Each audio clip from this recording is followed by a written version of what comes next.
Fala pessoal, muito bom dia, sejam bem-vindos ao penúltimo episódio dessa primeira temporada do podcast Spoilers da Vida. E nesse episódio 51 eu vou falar um pouco mais sobre o tema que eu falei no episódio 50, sobre essa questão de adaptação, se realmente nós estamos nos adaptando ou se a gente está reagindo ao evento da pandemia. E eu vou falar isso num contexto diferente.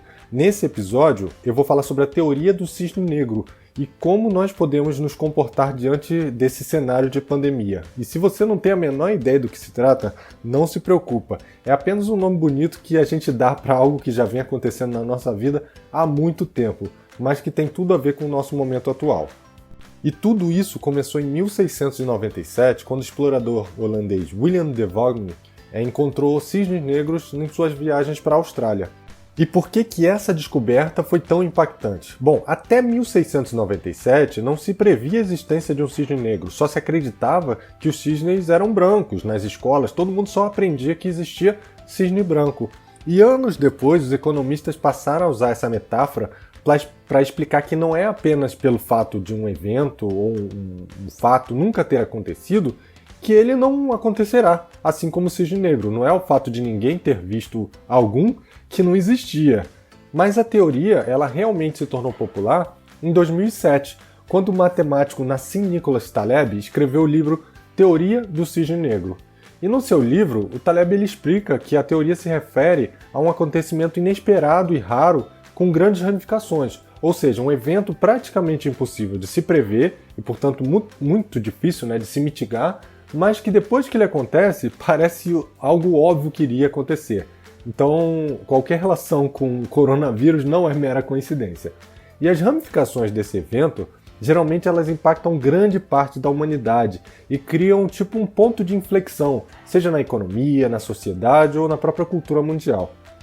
Alguns exemplos são a queda do Muro de Berlim, em 1989, que acabou com a Guerra Fria e unificou as Alemanhas, o ataque terrorista às Torres Gêmeas em 2001, também é um outro exemplo que a gente pode ver de ponto de inflexão que mudou a forma como o mundo lidava, principalmente os Estados Unidos nesse caso, e todos esses eventos eles não eram previsíveis. Por mais que a gente pudesse imaginar a unificação da Alemanha, por mais que a gente pudesse imaginar um atentado terrorista, ninguém imaginava o que aconteceu efetivamente. E eles causaram um grande impacto na humanidade com diversas ramificações. E Taleb determina que para um evento ser considerado como cisne negro, ele tem que ter três características principais. A primeira é a imprevisibilidade, que é a condição de que esse evento aconteça de surpresa, ou seja, não é possível calcular uma probabilidade através de um método matemático de quando e como ele pode ocorrer. Ele literalmente pega todo mundo de surpresa. Quem poderia, por exemplo, ter previsto o ataque das Torres Gêmeas ou o ataque a Pearl Harbor em 1941, ou até mesmo as crises financeiras de 1929 e 2008? A própria crise de 2008 me pegou desprevenido. Na época eu estava comprado em vários lotes de ação da Petrobras e da Vale e eu acabei ficando preso com aquelas ações que saíram de, R$50 para 20. Mas daqui a pouco eu vou falar um pouco mais do que eu fiz na época. A segunda condição é o alto impacto, ou seja, as consequências do evento devem ser de grande amplitude e em geral elas chegam ao nível global. Alguns exemplos de evento assim são as guerras, as crises financeiras, catástrofes naturais, a própria pandemia, não só essa, mas as que já ocorreram no passado. E para fechar, o terceiro ponto é a facilidade de explicar após o ocorrido. Apesar de ser algo imprevisível antes de acontecer, depois que acontece, se torna muito mais fácil enxergar o que estava por vir. É tipo o engenheiro de obra pronta, que fala dos problemas óbvios, mas que não foram previstos, então é mais ou menos isso. A gente não sabia que ia acontecer, mas depois que acontece a gente fala, mas tinha todos esses sinais. Por exemplo, a crise financeira de 2008, era clara a bolha imobiliária que estava acontecendo. A própria crise do ponto .com também foi, a de 1929 também foi. Enfim, todos esses eventos, quando você para avaliar depois do acontecido, você vai ver que eles deram sinal. E é claro que a gente pode tentar usar esses sinais desses eventos para nos preparar para o futuro. Mas a verdade é que não existe uma linearidade desses eventos. Acaba fazendo com que não seja possível a gente prever ou mitigar todos os riscos. Perceber os sinais depois do que aconteceu é uma característica muito comum ao ser humano. Pensa em quantas vezes você já ficou doente e depois você pensou que já tinha sentido os sintomas, ou em um relacionamento que você terminou e depois percebeu que tinha muita coisa que realmente não dava certo, que já vinham mostrando que o relacionamento ia acabar. Isso acontece no trabalho, isso acontece na nossa vida pessoal, mas às vezes a gente opta por ignorar ou por não acreditar no que vai acontecer.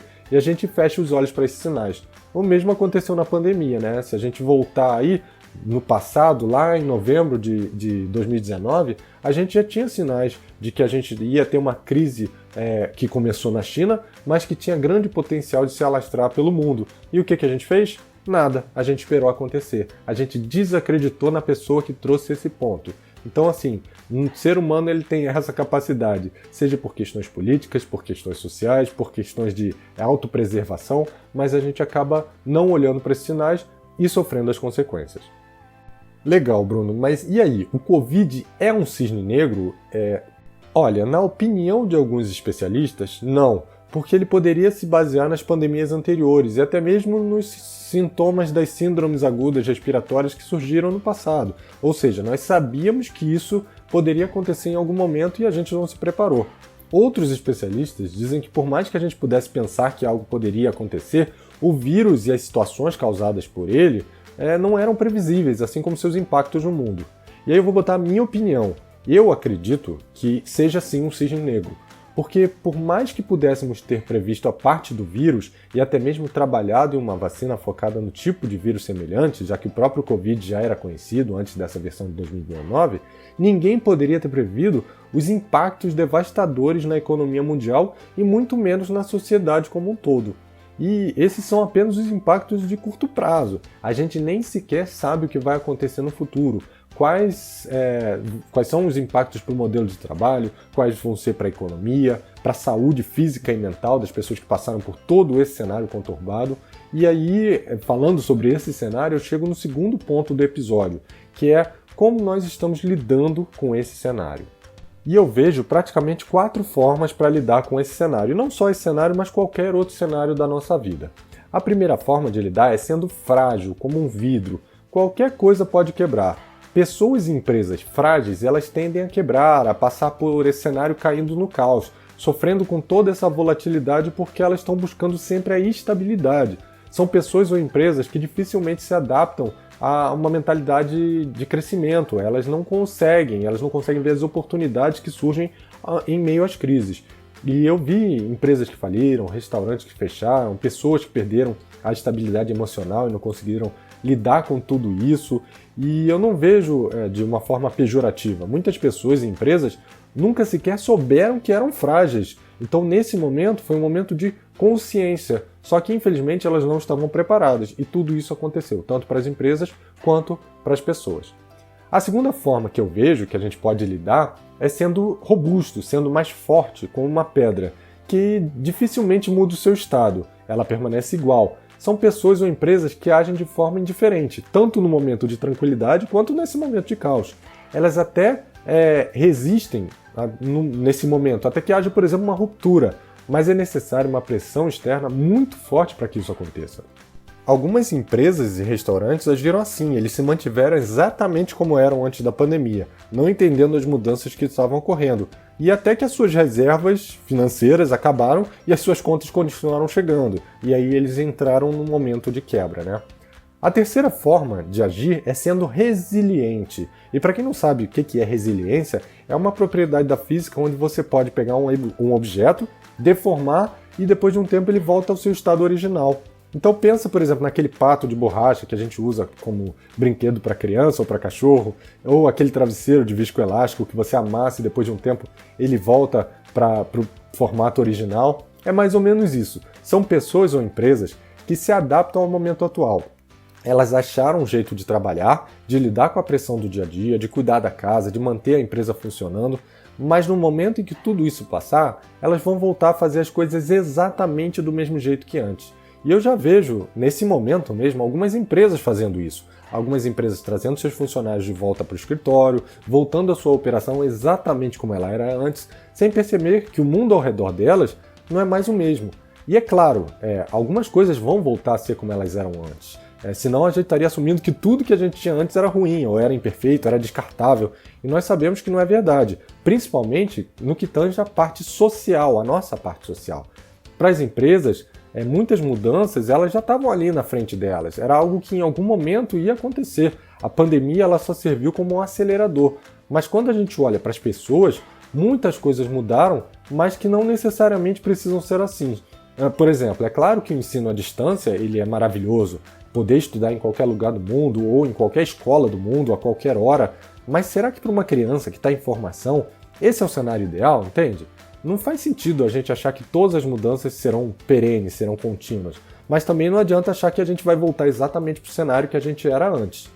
E o último modo de tratar o seu comportamento é ser antifrágil, ou seja, ao invés de você se manter no seu estado, ou se você mudar o seu estado e depois voltar para o original, assim como no Resiliente, você pode ser flexível, mudar o seu estado atual e voltar para um estado melhor do que o anterior. Essa é a ideia do antifrágil.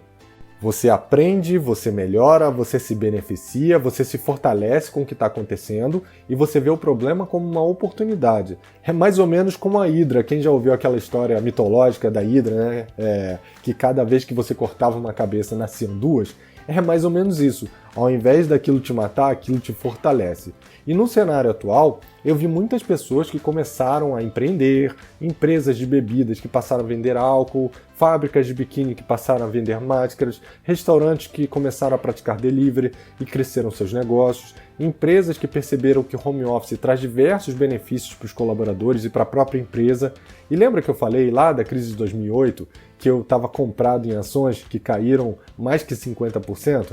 Naquele momento, se eu tivesse sido frágil, eu teria amargado o prejuízo e saído da bolsa. Mas o que eu fiz foi segurar minhas ações e arranjar um jeito de trazer mais dinheiro em cima daquelas ações enquanto eu teria que segurar. E eu comecei a fazer opções cobertas. Mas isso já é um outro assunto. É só para dizer que a gente tem que aproveitar mesmo um momento de fragilidade, um momento de caos, como uma oportunidade. E aqui, para fechar, gente, um ponto importantíssimo. A gente não fica com comportamento, a gente não assume esse comportamento todos os momentos da nossa vida e nem em todos os cenários da nossa vida. A gente pode ter um comportamento antifrágil na vida pessoal, resiliente no trabalho ou vice-versa. E o mais importante é que isso é uma escala. Se você sente que você está tendo um comportamento frágil quando tange a sua vida pessoal, quando tem algum relacionamento com a sua família, é nesse ponto que você tem que trabalhar. Se você se sente mais resiliente quando está no trabalho, talvez esse ponto você possa manter assim e no momento futuro trabalhar essa antifragilidade. Até porque tentar fazer tudo ao mesmo tempo significa que você não vai andar em nenhum deles. Então entenda o aspecto da sua vida que precisa ser trabalhado dentro desse momento de pandemia. Obviamente ele ficou mais evidente e trabalhe nele, tá bom? E esse foi o penúltimo episódio, eu espero que vocês tenham gostado. O próximo episódio vai ser uma retrospectiva que eu devo lançar inclusive amanhã, ou uma retrospectiva no dia 1º, mas eu espero conseguir fechar até amanhã e espero que seja bem bacana para vocês, tá bom? Se vocês gostaram, deixe o seu curtir, compartilhe esse episódio. Um abraço e até amanhã. Tchau, tchau.